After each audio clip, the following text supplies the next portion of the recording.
19-year-old male student. At the time injury occurred, he was playing football and went up for a mark and came down with another player. Upon arrival to the scene, paramedics determined Quinn to have a suspected fractured humerus and was in need of transport by ambulance to the hospital for x-ray. The patient stated he was in pain, rating it an 8 out of 10 and as such required pain relief. Quinn is allergic to bee stings and has a past history of asthma.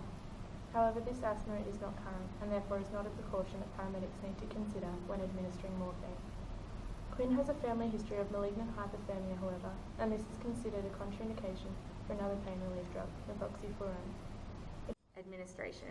There are multiple routes of administration for morphine, but in the scenario today, our paramedics chose to administer morphine intravenously. Peak analgesia occurs 20 minutes after intravenous administration. Distribution. Morphine is distributed throughout the body and particularly found in the kidneys, liver, lungs and spleen. Metabolism. Once it enters the bloodstream, morphine then makes its way to the liver where it is broken down. This is known as first pass metabolism and means that only a proportion of the drug reaches systemic circulation. In the case of morphine, only about 40 to 50% of the drug reaches the central nervous system. Excretion. The half-life of morphine is approximately 1.5 to 2 hours, and 90% of morphine is excreted within 24 hours by the kidneys. Pharmacodynamics refers to the mechanism of action and the effects that a particular drug has. In this case, we are talking about morphine. Morphine is an opioid analgesic which refers to the inability to feel pain while conscious. Its treatment is predominantly to severe pain, and morphine is able to do this through its mechanism of action. This consists of the drug being an antagonist. Morphine first binds to the mu-opioid receptors within the CNS and spinal cord.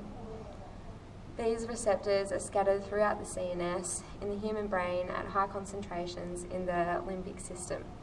Morphine is also known to bind to and inhibit GABA interneurons.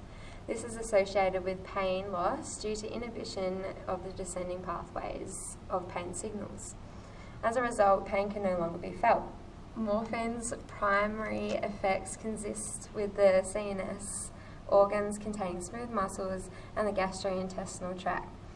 The effects of the drug embody analgesia, decreased gastrointestinal motility, respiratory depression, drowsiness, euphoria, and alterations in the endocrine and autonomic nervous system. It can also produce nausea and vomiting, pinpoint pupils, urinary tract retention, and constipation. It also results in addiction or dependence physically or psychologically.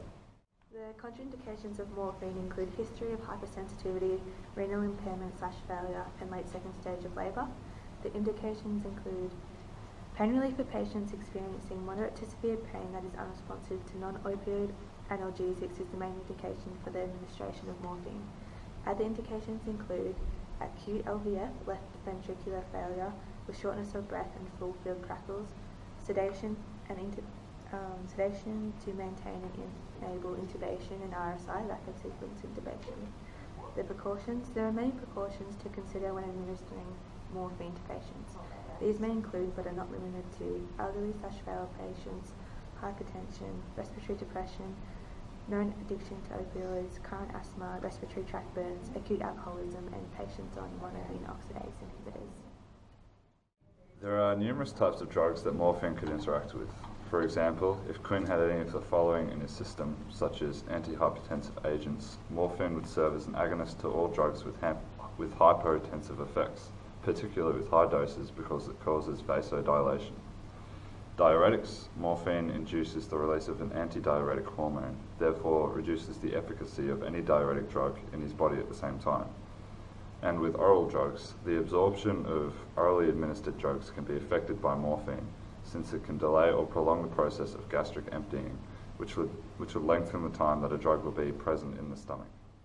A dose of 5 milligrams of morphine was ultimately administered to Quinn, and he was transported to hospital with pain reduced to a score of 5 out of 10.